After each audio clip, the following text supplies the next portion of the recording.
Welcome to Hiraeth, the home of modern Welsh politics. The UK general election in July 2024 saw significant Labour Party gains in England, sweeping the party into power in Westminster with a huge majority. But for many in the party, the 36 seats gained in Scotland were the most significant of the night, reclaiming the party's traditional majority north of the border and completing the British triple crown of majorities across the islands nations.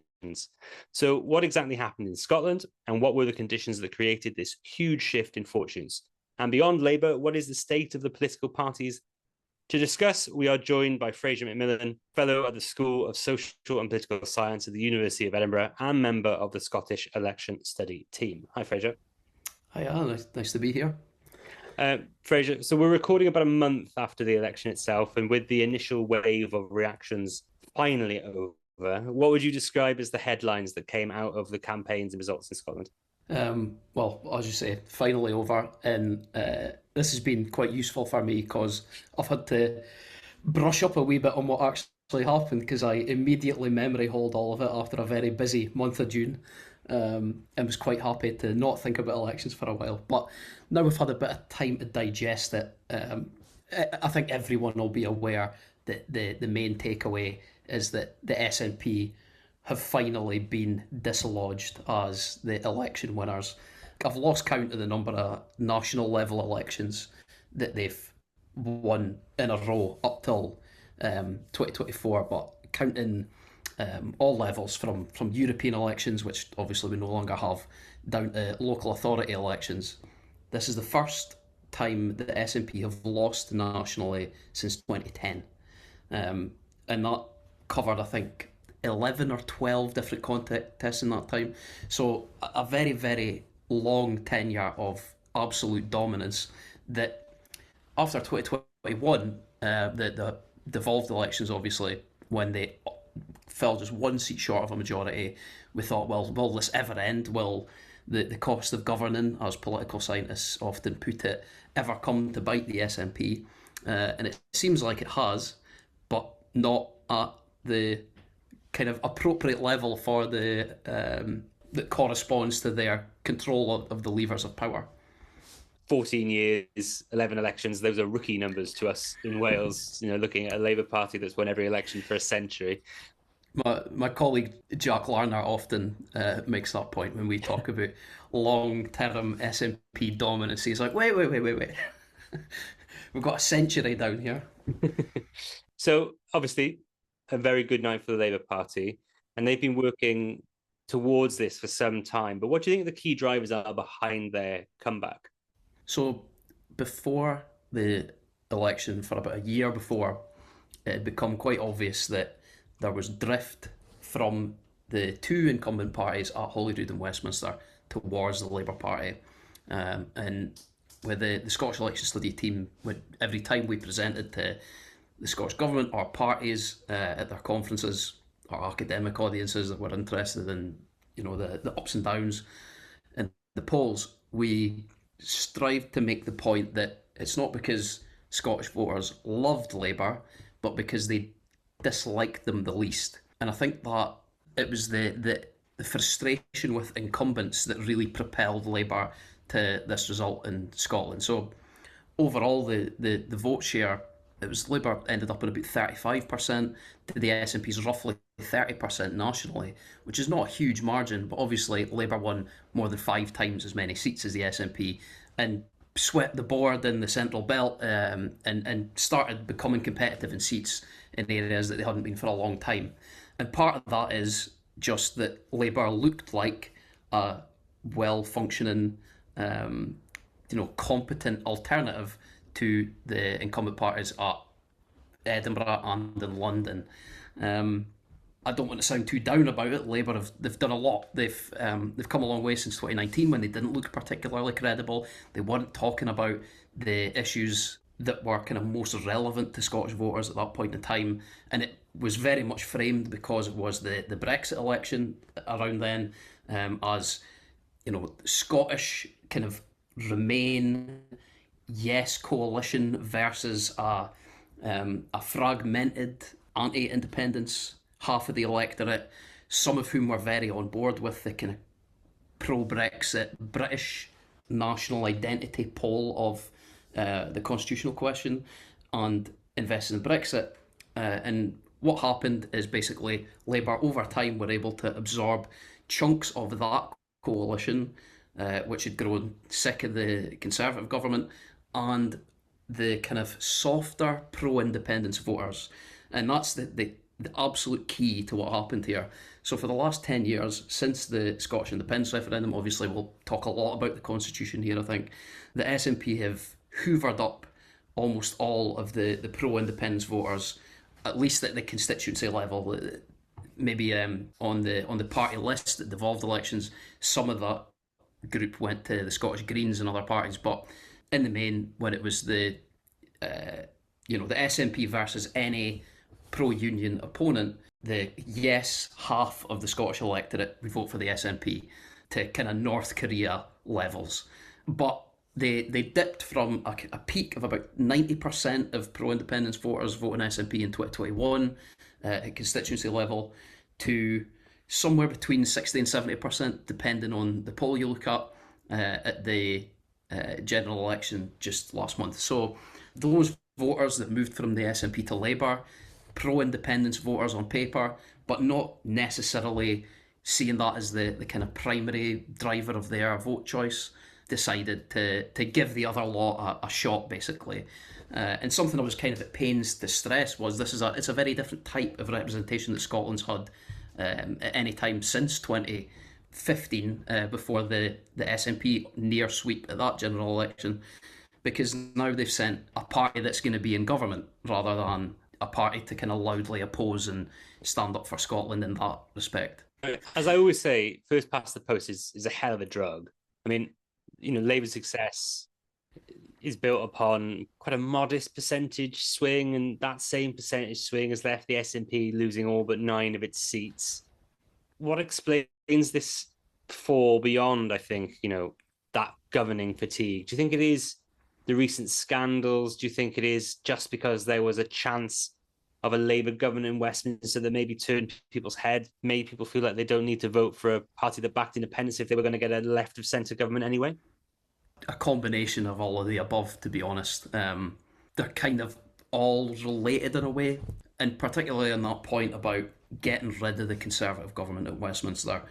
Consistently, we asked the question in the Scottish Opinion Monitor polls that we do at the Scottish Election Study over the course of 2023. I think we managed to ask it 3 or 4 times.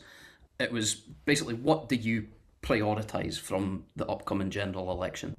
And there was a choice of getting rid of or keeping the Conservative government at Westminster, or representing either pro or anti-independence positions, so maximising yes or no representation. And the kind of overwhelming sort of priority for Scottish voters was to get rid of the Tories by hook or by crook.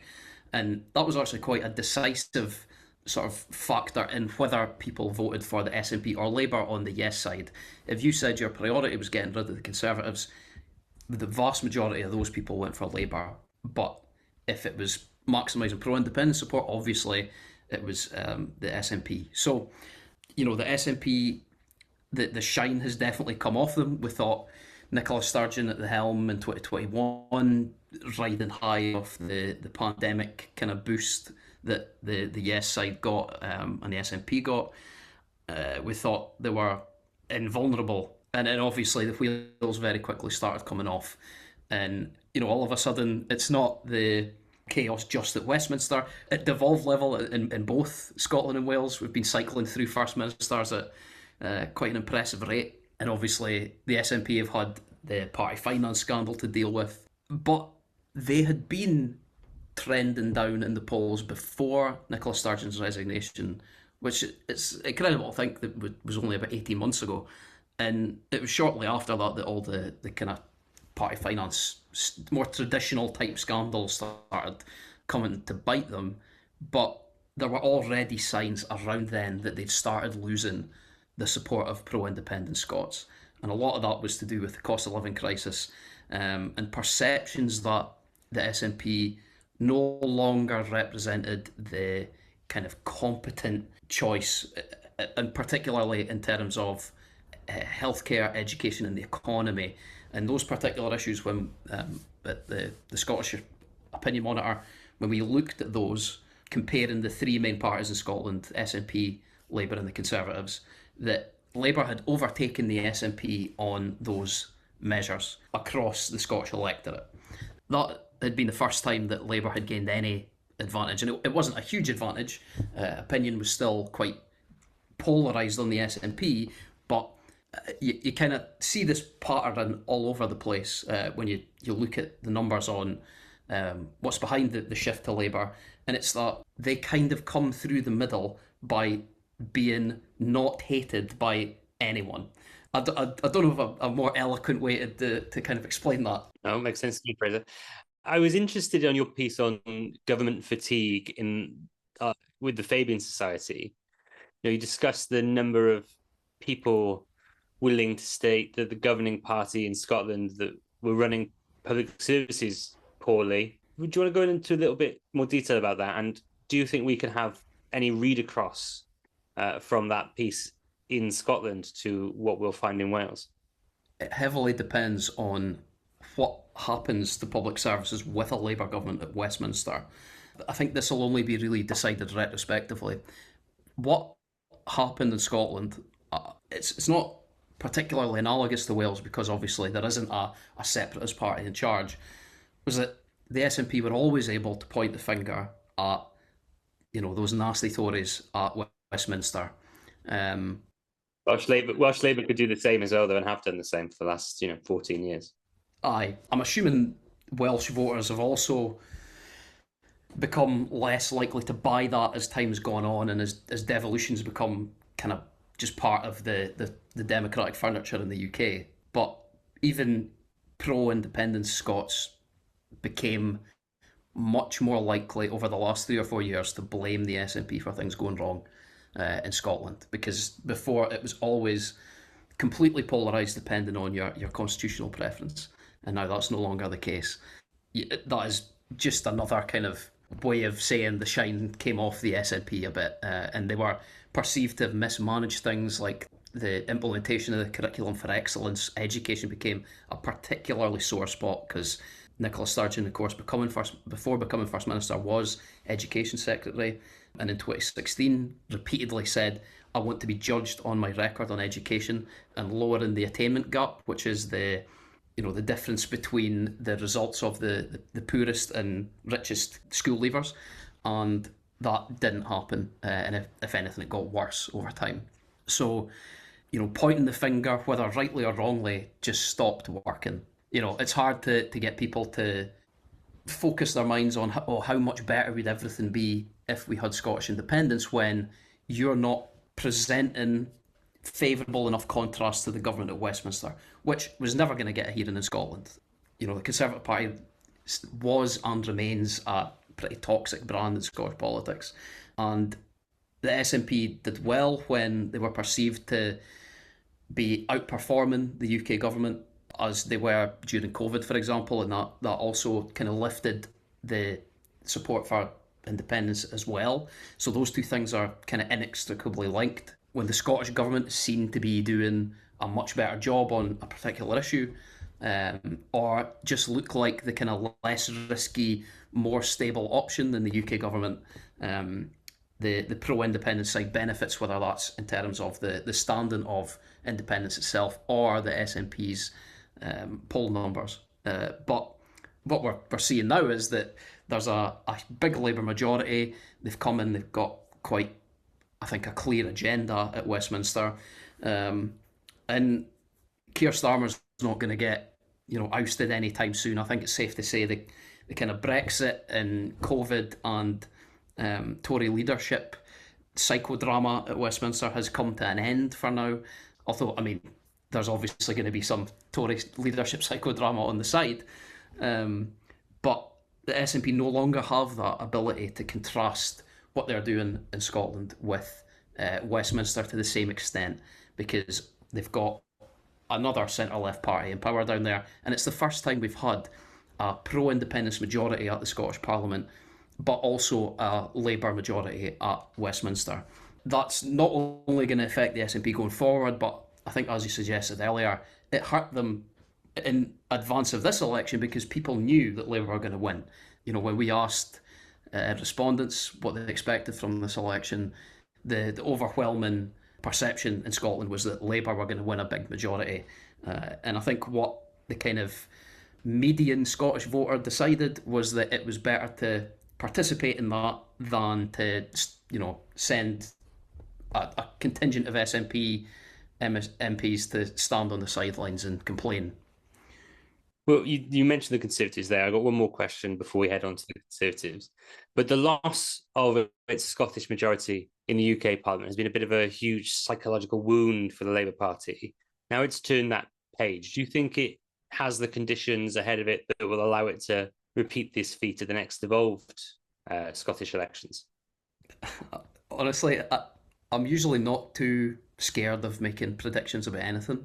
Last year at an event, I stood beside Professor John Curtis and confidently said Scottish independence will happen at some point in the 2040s or 50s, and he laughed. So I'm typically not that reserved about it, but actually in this case, I genuinely don't think I can give any kind of special insight on that because it depends so heavily on what happens at UK level between now and the next devolved election in 18 months' time, particularly in terms of whether Labour in government can improve things at UK level and who takes the credit or blame for that. And the SNP and Labour, if things are going well, they're obviously going to be jockeying for position to say, well, look, the Scottish economy has grown by this amount and, things are back on track, and they'll be trying to claim credit for it. And if things don't go bad, well, they'll both be at each other's throats, blaming each other, even though I don't think their policy agendas have a huge amount to choose between them. So it really heavily depends on how the parties approach that and whether the SNP can change this perception that they're mismanaging things in Scotland. It's totally possible to imagine a scenario in which the state of public services across the whole of the UK begins to improve by early 2026. NHS waiting lists might start coming down, the cost of living eases off a little bit, and the SNP are able to kind of take credit for that and then talk about the extra bits and pieces they've done in Scotland with the slightly higher levels of taxation and the Scottish child payment, which is a kind of landmark policy for them, and restore that advantage over Labour. The key at that point will be on the metric of standing up for Scotland, which was always the SNP's advantage. But in the last couple of years, along with those other issues, we've seen the SNP's advantage on that eroded. They're still ahead of Scottish Labour on that metric when you ask people which of these parties is the best at standing up for Scotland's interests. But their advantage isn't what it used to be. And I think if they can improve that again and, public opinion, UK-wide and in Scotland turns a wee bit against the, I was going to say new Labour government, it's the new Labour government. If public opinion turns against them, the SNP might be able to capitalise on it by saying, well, look at them, down south, we need to give strong kind of voice on devolved issues and make sure we get our share and not just have a kind of Keir Starmer puppet up here. And I think that's a lot of what it'll come down to. But if people think that the SNP aren't still that far ahead on their ability to kind of advocate for Scotland's interests within the Union, you might see improved performance from Labour. Although it is worth noting that at least before the general election, vote intention at Westminster and Holyrood levels, where the SNP were still doing a wee bit better at Holyrood level than Westminster. So it's a question of whether they can actually widen that gap again, and maybe we're returning to an era in which competence is the kind of overall guiding principle of the sort of decisive votes in Middle Scotland at each election, and yeah, it comes down to which party can do best for Scotland, and we see a divergence between the Westminster and Holyrood levels again, which of course we haven't really in the last 10 years since the independence referendum, because it's all been down to what you think about the constitutional issue. So we're going to move on to the Conservatives now. Obviously, they had a disastrous result in England and in Wales, but in Scotland they only lost one seat. Why was this? And where do you think their vote has gone? Do you think it's a straight unionist swap to the Lib Dems and Labour?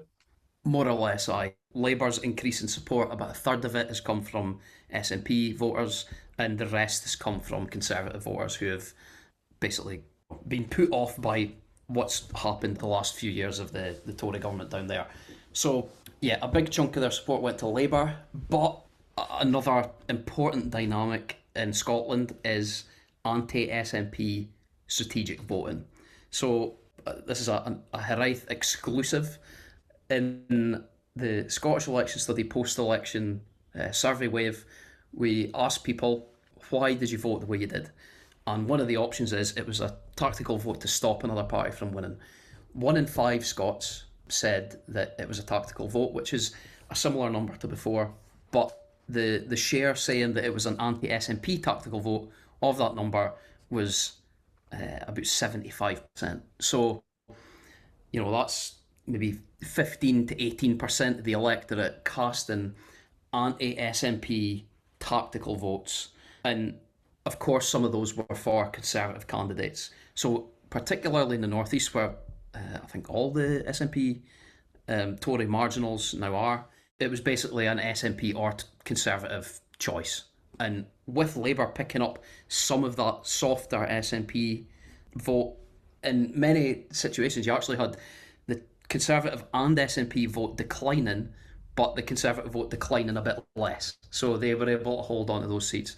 The one seat they did lose to the SNP was the slightly bizarre circumstance with Douglas Ross, who was the Scottish Conservative leader before the general election, who decided he was going to run in this seat, and he's had that dual mandate for his whole tenure as leader, but with the boundary changes, he no longer had the same seat. So he kind of was at least perceived to have shoved aside David Duckett, who was the candidate before, while Mr. Duckett was in hospital, and parachuted himself into that seat with the intention of leaving the Scottish political scene and heading back to Westminster full time. Because at the same time he announced that, he said, I'm going to step down as Scottish Conservative leader. So now they have a leadership contest, and I think there are already 5 or 6 names in the hat. So talking about Conservative leadership psychodrama, it's happening both sides of the border right now. And yet again, the party is having this conversation about whether they should remain part of the Conservative Party at UK level, or completely separate themselves and become, the Scottish Unionist Party or something of that description, which of course they pretty much were before the 1960s, I believe. But of course, the Unionists at that time referred to Northern Ireland and not Scotland, which shows how far we've come since then. But yeah, those seats that they hung on to were the sort of SNP Conservative marginals, the ones that remained. In some ways, the Scottish Conservatives are becoming a regional party who are able to campaign not just on the issue of the union, but particularly in the northeast of Scotland, which is a lovely part of the country.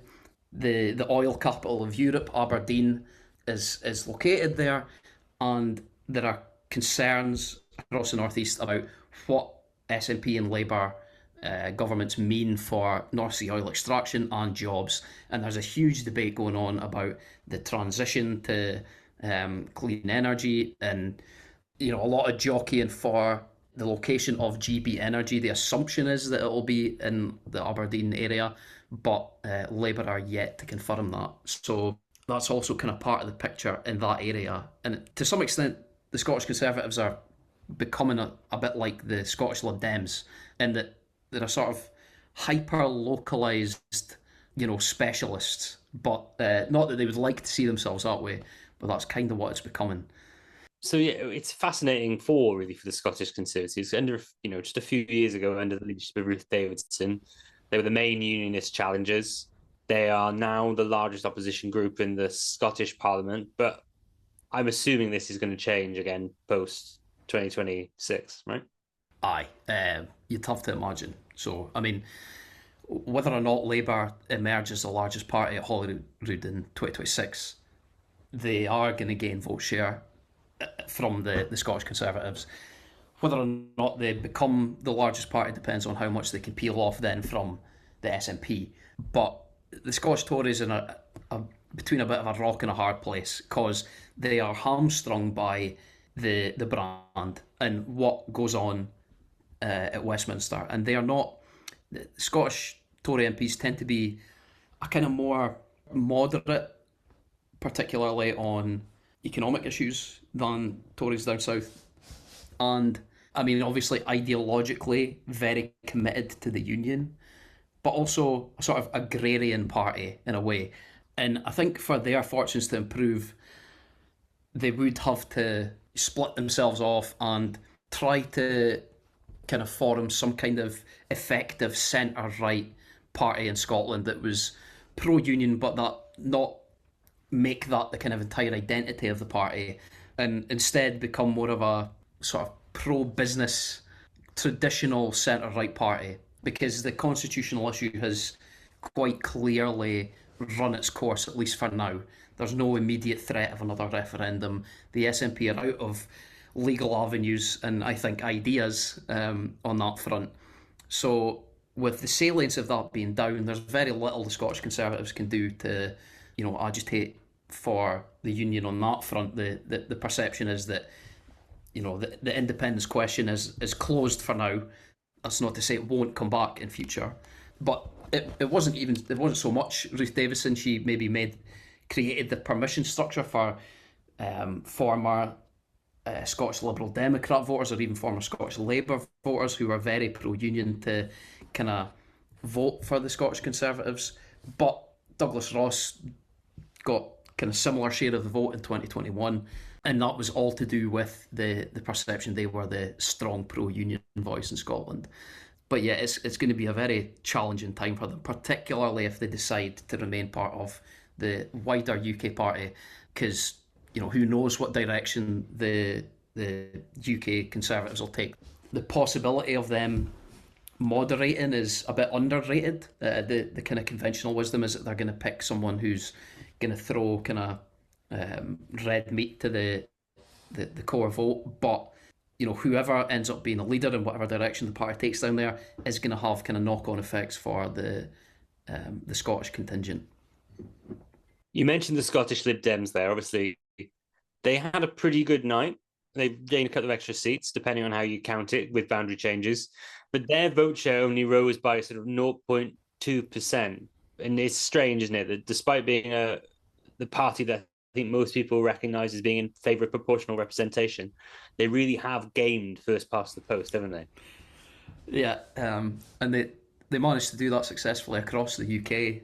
Their strategy in those Conservative seats that they managed to hoover up in the home counties and stuff down south, incredible, on the ground laser targeting to kind of maximise the efficiency of first past the post, which, as you say, is quite ironic for that party. And in Scotland, it's not even so much, the Lib Dem support in England is in very identifiable kind of geographic areas, but in Scotland, it's kind of all over the place. Those seats that they're competitive in are spread all around corners of the country, and that's the case at Holyrood elections as well. And part of that, I think, is that they have just very successfully gotten a foothold in particular areas, and they're, you can pry it out of their cold dead hands. They probably wouldn't like me saying this, but it's helpful to think about the Lib Dems in Scotland as a kind of loose coalition of local independents with broadly similar kind of ideological views, because they don't have a huge amount of representation, but the representation they do have, I mean, they just seem to keep improving their margins at both levels. So, they've gotten themselves wedged into a handful of areas, and they're going to hang on to those for as long as they can. And I think, from their perspective, if they're ever going to, you know, increase their representation at Holyrood to what it was, say at the beginning of devolution, it's going to have to come from that kind of base that they've given themselves to build upon, just to survive as a political force. They need to hang on to those seats to remain viable at national level, and they've quite successfully done that. So whether they can take the next step, I'm not so sure, because Labour have kind of eaten their lunch in a lot of ways, as the, if not explicitly pro Remain, more European friendly, pro UK centre left party. And it's not the case in Scotland as it is in England, where if you want a Labour government in some places, it makes a lot of sense to vote for the Liberal Democrats. There's not really that dynamic up here, particularly at the devolved level. So whether the Lib Dems can return to being rural Labour, as they were once known in Scotland, is as yet unclear. I think it's unlikely, but they certainly punch above their weight in those particular seats. Yeah, having fought an election against Lib Dems, Fraser, I can tell you that once they get in, they're very, very hard to get out. So let's talk a little bit about the other independent supporting parties. Obviously, there's the Greens, widely known as another independent supporting party in Scotland, but also Alpa. Why they didn't do that well though this time around? Why was that? Is that just the nature of first past the post elections, or is there something deeper to it? Aye, that's pretty much the long and short of it.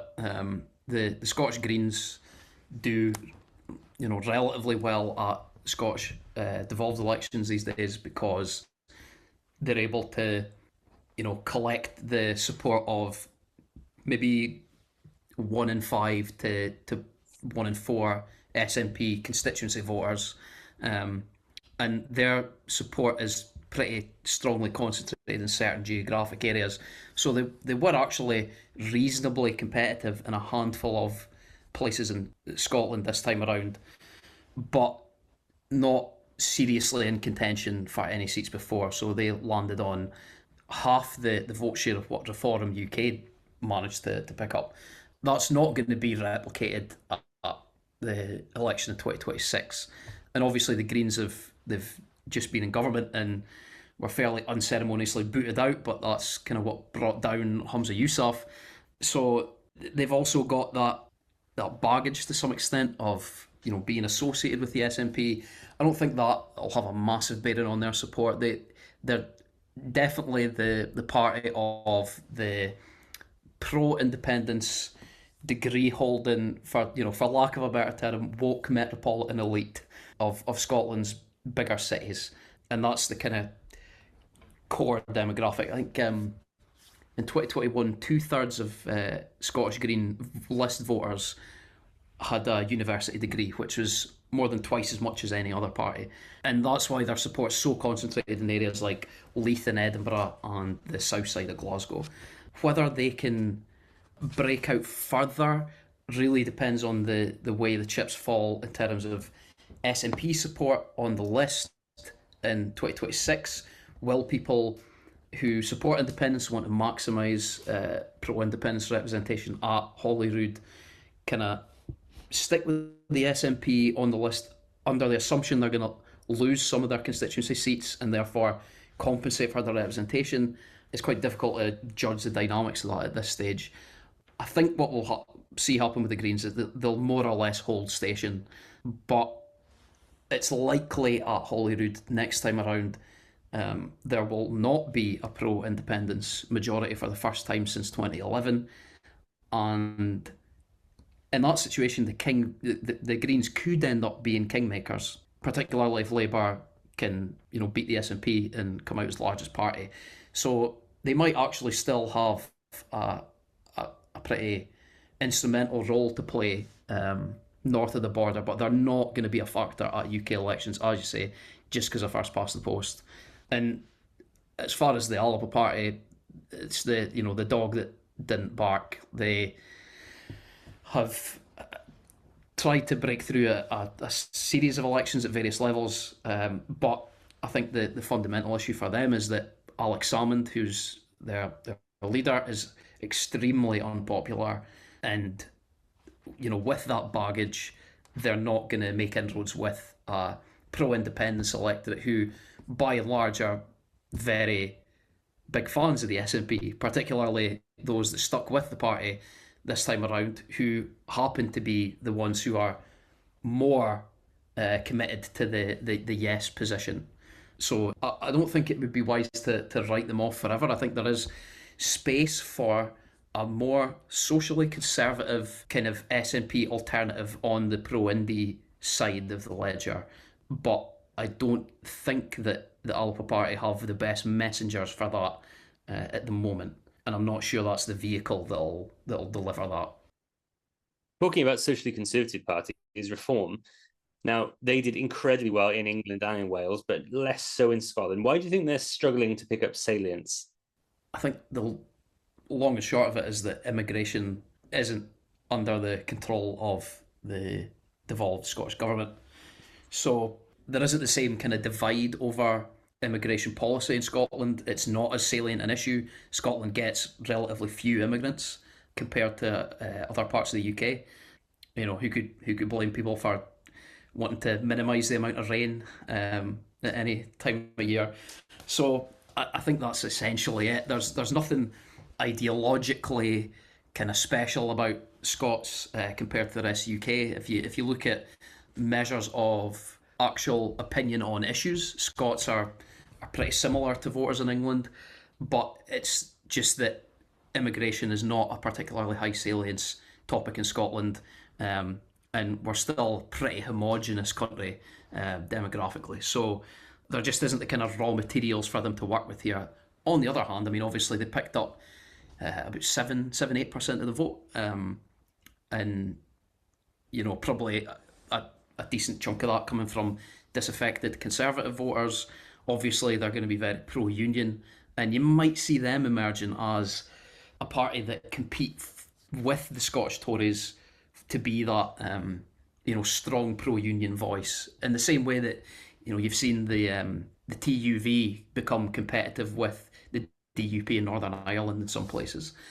So yeah, I think obviously Scottish politics is becoming a bit more fragmented, and the devolved electoral system is much better equipped to deal with that than first past the post. So I wouldn't bet against there being a kind of wider variety of parties than the five that we've got at Holyrood at the moment. Well, not counting defections since 2021, but 5 parties were elected in 2021. You might get a Reform MSP or 2 elected on the list next time. Try 16 or 17 as we're currently looking at, Fraser. Thanks so much for your time. Before we go, it would be very remiss of us not to sort of tackle the big elephant in the room, which is the question of independence in Scotland. You've said earlier you've made a bold prediction that you think it will happen in the future, but what are the polls showing us at the moment? Do you think it's losing favourability, or do you think it's still a quite salient issue on the Scottish political agenda? So those two things aren't mutually exclusive. So it can enjoy relatively high support, but also not be particularly salient. And that's, I think, the difficulty that both the Scottish Conservatives and the SNP have run into in the last couple of years, is that after 10 years of kind of endless constitutional haranguing and debate, people have moved on. Bread and butter issues have come back to bite. Folk are thinking much more about their energy bills, NHS wait times than theoretically what could we do in 10 years as an independent country. Support is relatively steady, and in fact remarkably similar to where it was in 2014 at the referendum. Almost every poll, it's still roughly 45% pro-independence, 55% against, and it's proven very difficult to change that. That's not necessarily because the same people have the same opinions. There's been quite a lot of churn, but it just happens that the people going either way have kind of balanced each other out. It's kind of frozen at the moment in Labour are the key to this, and what Labour do at Westminster level. I was listening to previous episodes of this kind of mini series on different parts of the Union, and there was some chat about the Brown Commission and different constitutional arrangements. I'm sceptical that tinkering with at least the Scottish devolution settlement itself will have much, if anything, to do with independent support. It's going to be much more about whether the UK is a growing economy and an affordable place to live. And if people can see some light at the end of the tunnel, to make the United Kingdom look like the less risky option again. But obviously there are SNP politicians sometimes get in hot water for talking about this in a kind of indelicate way. But there are demographic issues for the pro-union side in that there's a huge amount of age polarisation on independence. So the oldest voters in Scotland are about 4 and 5 against independence, but younger voters about 2/3 in favour. And although the absolute youngest voters, which unfortunately I'm no longer anywhere near that demographic, it's my generation, the kind of millennials, the early 90s, late 80s kind of cohort that are the most pro-independence.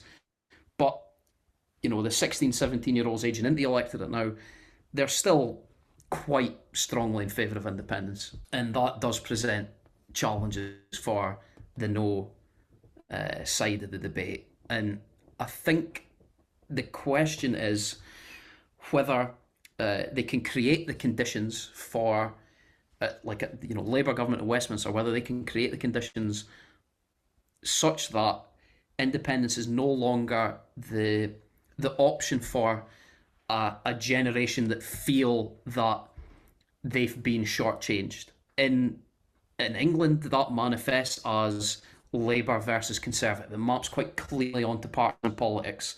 And Labour are acting on that with the changes to the winter fuel allowance, for example. But in Scotland, the lightning rod for that kind of intergenerational conflict is to some extent the independence question.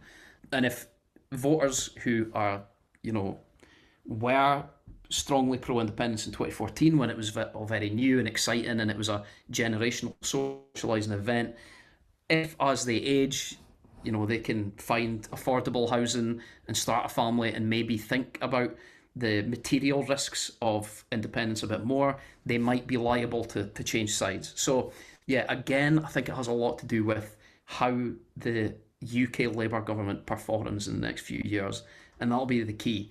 If you don't see the numbers moving on independence that much with Labour in government, I think the question will come back, and it just might take a good while to do that. Fraser, it's been an absolute pleasure talking to you. If people want to hear more from you on social media, are you on any of the platforms? I am on Twitter at Frasmicum, FRASMCM. I had a hit viral tweet actually recently because I was at BBC Scotland for the election coverage, and the username that they gave me was McMilf. So uploaded a picture of that. It got 30,000 likes. It's the most attention I've ever had for anything. Fraser, thanks so much. It's been an absolute pleasure. If you've enjoyed what you've heard this evening, please don't forget to find Hiraeth on all the socials at HiraethPod. You can go to our website, www.walespolitics.com, and thank you so much for supporting us with your ears. But if you would like to do so with your wallet, you can go to www.patreon.com/HiraethPod. Thank you for listening to Hiraeth. If you like what you heard, please don't forget to subscribe, rate, and review.